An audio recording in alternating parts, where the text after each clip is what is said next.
High, hello everyone, good morning সবাইকে। সবাই কেমন আছো? আশা করি তোমরা অনেক ভালো আছো, আর আমিও ভালো আছি। এই শব্দটা স্বাচ্ছন্দ্যে আমি বলতে পারছি না, কেননা আমার মা যতক্ষণ না নার্সিংহোম থেকে ফিরে বাড়ি চলে আসছে, বাড়ি এসে আবার আগের মতো হাসি ঠাট্টা মজাতে মেতে উঠছে, নিজের জীবনটা সুন্দরভাবে উপভোগ করছে, তো ততদিন ভালো আছে। এই শব্দটা আমি বলতে পারবো না যতদিন না এটা হচ্ছে। এখন আছি, মোটামুটি আছি। আর আমার মাও এখন একটু ভালো আছে, যে প্রচণ্ড একটা যন্ত্রণা ভোগ করছিল সেটা থেকে একটু রিলিফ পেয়েছে, একটু ভালো আছে, এখন নার্সিংহোমে রয়েছে। আর ওরা নার্সিংহোমে আমি একটা জিনিস দেখলাম, আমি এর আগে কোনো দিন যাইনি, যেটা সত্যি ভগবান কারোরই এই সমস্ত জায়গার যাতে যেতে না হয় এই কামনাই করি। তো যাই হোক, আমি গিয়েছি, তো ওদের পরিষেবা খুবই খুবই ভালো। একটা অসুস্থ মানুষও সুস্থ হয়ে উঠবে খুবই তাড়াতাড়ি নার্সিংহোমে গেলে, আমি এটা বলবো। কেননা ওরা পার্সোনালভাবে খুব সুন্দরভাবে কেয়ার করে, প্লাস হচ্ছে তোমার খুবই সুন্দরভাবে যত্ন করে। সব ওই আয়া মাসিদের কথা বলি, ওরাও যেভাবে সুন্দরভাবে টেক কেয়ার করে অ্যাজ এ ডক্টর, খুবই সুন্দর তাদের কথাবার্তা, পেশেন্টের সাথে এত সুন্দর ব্যবহার যে আপনার কিছুই হয়নি, আপনি খুবই সামান্য একটা ব্যাপার। আমার মাকে যেটা আগের দিন কালকে রাতের বেলা বলছিল, আমার শুনে ভীষণই ভালো লেগেছে, যে আপনার কিছুই হয়নি, কিছুই না, খুবই সামান্য একটা ব্যাপার। যেহেতু আপনি ওষুধটা কন্টিনিউ করতেন না, সেই জন্য এই প্রবলেমটা ক্রিয়েট হয়েছে। আর এটা ক্ষণস্থায়ী, দীর্ঘস্থায়ী নয়। আমরা ট্রিটমেন্ট করছি, আপনি খুবই তাড়াতাড়ি সুস্থ হয়ে উঠবেন। এটা শুনে আমি খুবই আর কি মানে খুবই আর কি সন্তুষ্ট, মানে আমি খুব ভালো লেগেছে এটা।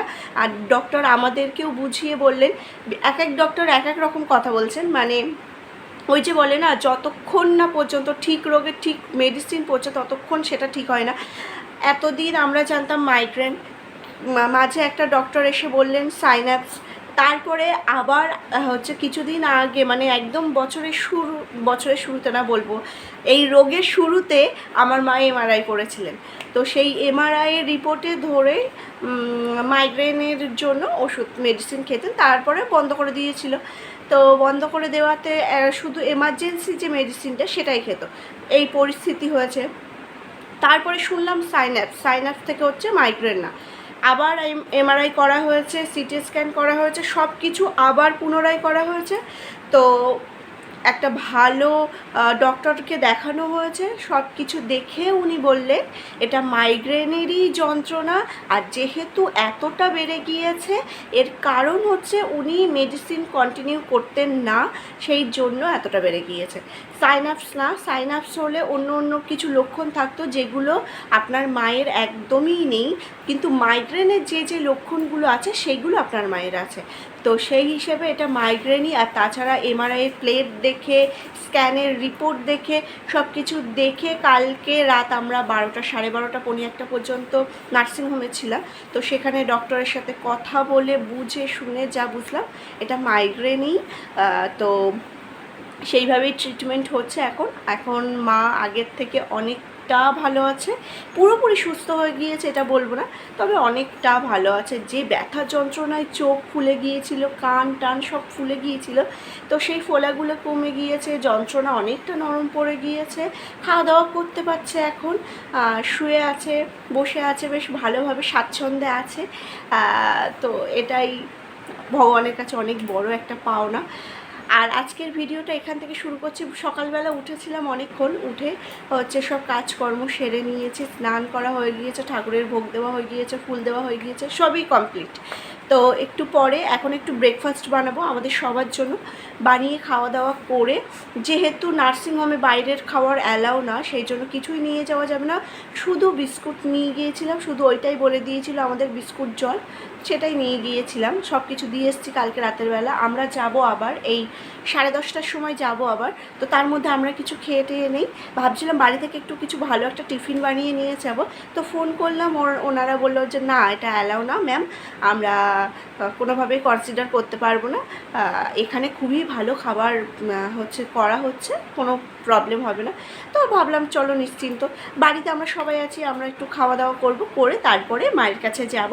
তো ভিডিওটা তোমরা স্কিপ করো না, দেখতে থাকো। আর আমার ভিডিও কেমন লাগছে অবশ্যই লাইক কমেন্টে জানিও, আর ভালো লাগলে লাইক কমেন্ট করো।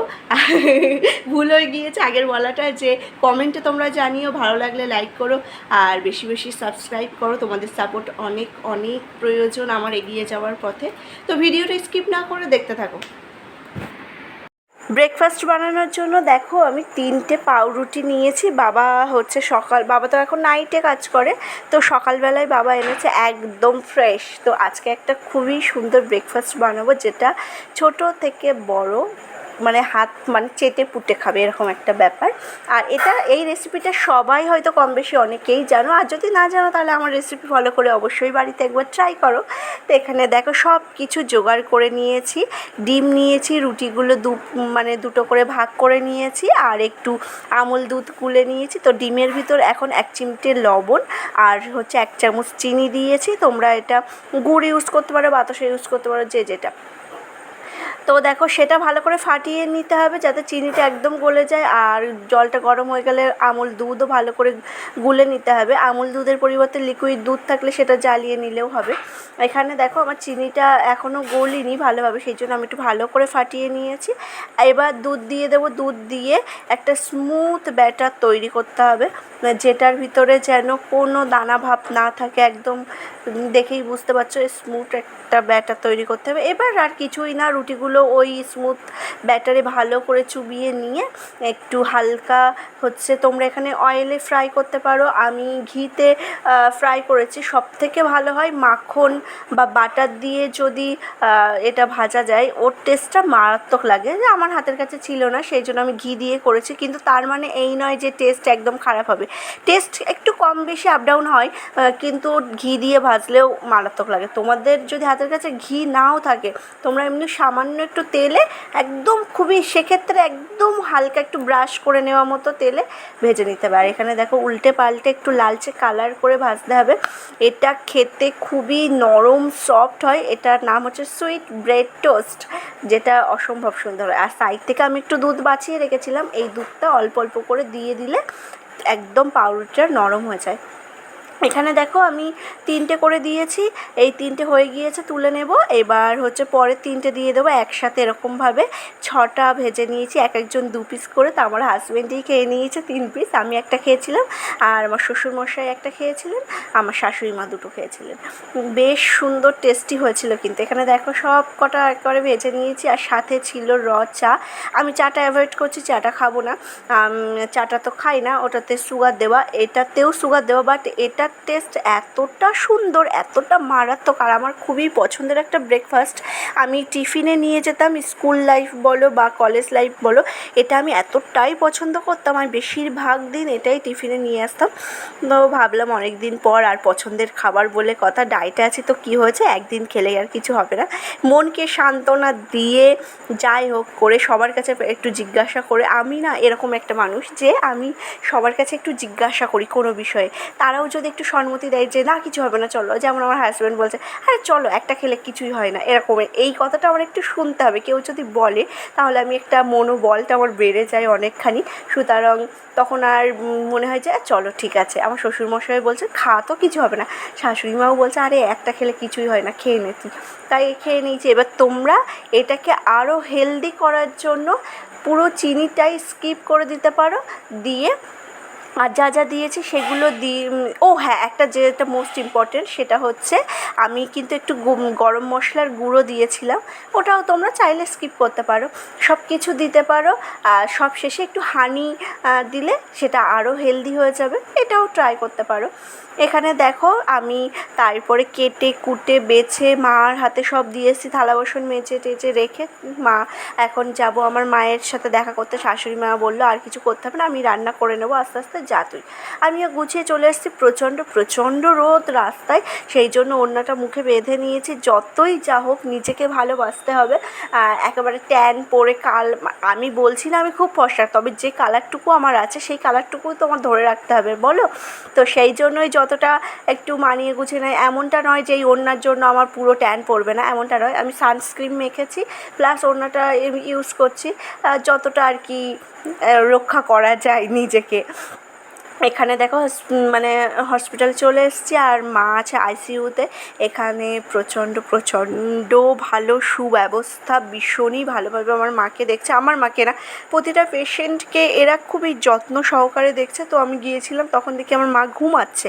রাতের বেলা পাশের একটা পেশেন্ট ছিল, সেটা হচ্ছে বয়স্ক মানুষ, তিনি দাদু সম্পর্কে হয়। তো সবাই ওনার সাথে কথা বলছে, ইয়ার্কি আড্ডা মারছে। উনি প্রচণ্ডভাবে ভুল বকেছে রাতের বেলা, যার জন্য মায়ের ঘুম হয়নি।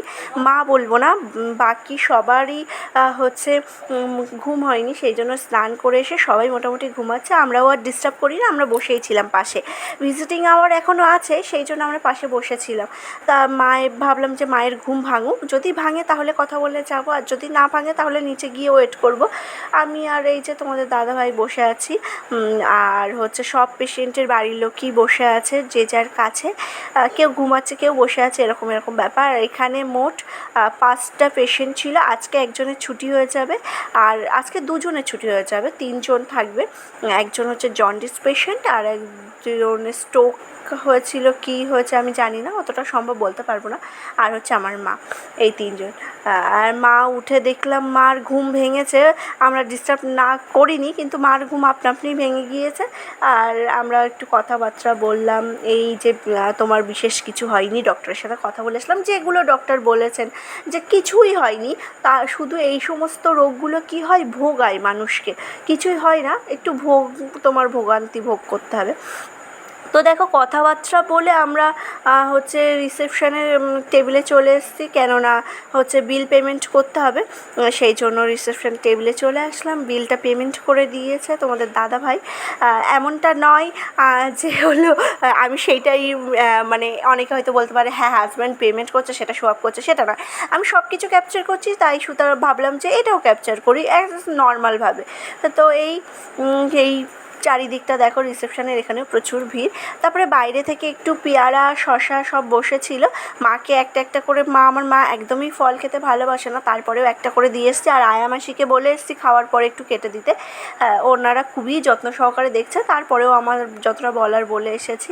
আর একটা পেয়ারা আমি নিজের জন্য নিয়েছিলাম, মাকে দিয়ে এসে আমি নিজে খেয়ে নিচ্ছি। আমার ভীষণ, আমি ফল খেতে ভীষণ ভালোবাসি, আমার দিদা আমাকে এই অভ্যাসটা ভীষণ ভালো করিয়েছে। কোনো ফলে আমার কোনো অ্যালার্জি নেই, ভীষণ আমি এনজয় করি। সারাদিন যদি বলো ভাত জল দেবো না, সারাদিন ফল খেয়ে থাকতে হবে, সেটাও একটা আমি মানে খুবই এনজয় করে খাবো, এরকম একটা ব্যাপার আমি ভীষণ ভালোবাসি। তারপরে দেখো এই 3টে বাজে, তখন ওখান থেকে বেরিয়ে চলে এসেছিলাম, কিছুটা দূর এসেছি, মানে বাড়ির কাছাকাছি এসেছি, তখনই যা জোরে বৃষ্টি এসেছে সে আর বলার মতো না, এত জোরে মারাত্মক লেভেলের বৃষ্টি, মানে 1 মিনিটের মধ্যে পুরো জামা প্যান্ট সব ভিজে যাবে, এরকম একটা ভাবে বৃষ্টি এসছে। তো ভাবলাম যে হলো তাহলে এক কাজ করি, আমরা বসে থাকি কোনো একটা জায়গায়, সেই রকমভাবেই আর কি বসেছিলাম। আর এই যে দেখো, যেটা বলা হয়নি আমার, আসার পথে তোমাদের দাদাভাইয়ের এই যে কচুরির দোকান, এটা হচ্ছে ফেমাস কচুরির দোকান, তোমরা অনেকেই জানো, যে এই এলাকায় বাড়ি তারা সবাই জানবে এটা হচ্ছে ফেমাস কচুরি, পচার কচুরি। তো তোমাদের দাদাভাই আর লোভ সামলাতে পারিনি, আর ও কচুরি টচুরি খেতে খুবই ভালোবাসে, ও একটু খেয়ে নিল, আমি খাইনি, কারণ আমি ডায়েটে আছি ভীষণ একটা কঠোর, নিজেকে আটকিয়ে, না সমস্ত খাওয়া যাবে না, তেলে ভাজা টাজা এইসব খাওয়া যাবে না, ফালতু জিনিস, এই সমস্ত মনকে বুঝিয়ে টুজিয়ে না না না খাবো না আমি। তো ও অনেকবারই বলেছিল যে না আমি বাড়ি গিয়ে ভাত খাবো না। তারপরে ওই যে যেমনটা বললাম, প্রচণ্ড জোরে বৃষ্টি, তোমরা হয়তো ভিডিওতে কতটা বোঝা যাচ্ছে আমি বলতে পারবো না, কিন্তু ভীষণই জোরে বৃষ্টি হচ্ছিলো। সেই এত জোরে বৃষ্টি হচ্ছে, বাড়ি আরেকটুখানি হলেই বাড়ি চলে যাব, তবুও বৃষ্টিটা থামার নাম নিচ্ছে না। শেষে একদম অল্প পড়ছিল, তখন সেই অবস্থাতে আমরা বেরিয়ে চলে এসেছিলাম। কী করবো, আবার ওই বেলায় মায়ের কাছে যেতে হবে, একটু খেয়ে দিয়ে তো রেস্টও নিতে হবে না, সেই জন্য আর বেশি ওয়েট করিনি। তারপরেও বসেছিলাম কিছুক্ষণ, যে একটু কমুক এই আশাতে বসেছিলাম। শেষে তোমাদের দাদাভাই বলছে নাও এবার তো ওড়নাটা খোলো, তা ওড়নাটা খুলে দিয়েছিলাম। আর দেখো পার্সেল চলে এসছে, এটা হচ্ছে রাখি বন্ধনের মানে রাখির গিফট আমার সব ভাইদের, আমার ধরম ভাই আছে 2টো, প্লাস আমার ভাই আর মামার ছেলে, মোট 4 জনের জন্য এখানে গিফট আছে। তো গিফটটা কী আছে সেটা অবশ্যই রাখি পূর্ণিমার দিন আমি সবার সাথে শেয়ার করব। গিফটটা তোলাই থাক, বেশ ভালোই এসছে, একদম মনের মতো এসেছে।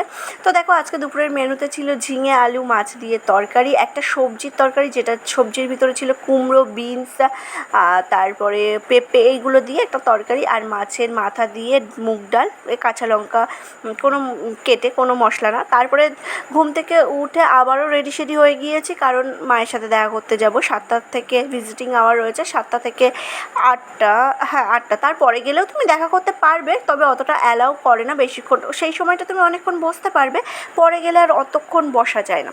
তো দেখো যাই হোক করে বেরিয়ে পড়লাম রাস্তায়, আর রাস্তায় প্রচণ্ড ভিড়, কেন জানি না এত ভিড় মারাত্মক লেভেলের। আমরা ভিতর দিয়ে ঘুরে ঘুরে গিয়েছি, আর এমন কতগুলো বাইক আছে, তারা ফোনে কথা বলবে প্লাস বাইক চালাবে, এরকম একটা ব্যাপার। আর সে যে তোমাদের দাদাভাই একজনকে এমন জোরে তাড়া দিয়েছে, সে কেঁপে উঠেছে। সে মনে একটা বউ কেঁপে উঠেছে ফটাস করে, আর আমি বলছি এই বাবা যদি কিছু বলে তখন আরেকজন। এখানে দেখো চলে এসেছি হসপিটালে, তো যাব এখন মায়ের সাথে দেখা করব। এখনকার কোনো মায়ের কোনো ভিডিওই নেইনি, কেননা এর ভিতরে আজ অনেক কিছু কাজ করার ছিল, ডক্টরের সাথে তো দেখা করার ছিল, তারপরে রিপোর্ট দেওয়ার ছিল, অনেক কিছু কাজ করার ছিল বলে ওগুলো আর নেইনি। তারপরে এই যে দেখো ভাই হচ্ছে ও জামাইবাবুর বাইকটা নিয়ে পুকুকে নিয়ে রিপোর্ট যেটা দিয়েছে সেটা প্রিন্ট আউট করতে গিয়েছে, প্রিন্ট আউট না নিয়ে আসলে ওখানে জমা নেবে না, সেই জন্য। তো প্রিন্ট আউট করে নিয়ে আসলে ফোনের রিপোর্টটা পাঠিয়েছিল, ওই যে সেই মুকুন্দপুর থেকে করা তো এমআরআই। তারপরে ওরা চলে গিয়েছে, ওদের টোটো ঠিক করে দিয়েছে, আর আমিও বাড়ি চলে এসেছি। খুবই কষ্ট হয়ে গিয়েছে জানো তো। তো আজকের মতো এই পর্যন্ত, সবাই ভালো থেকো, কেমন, টাটা।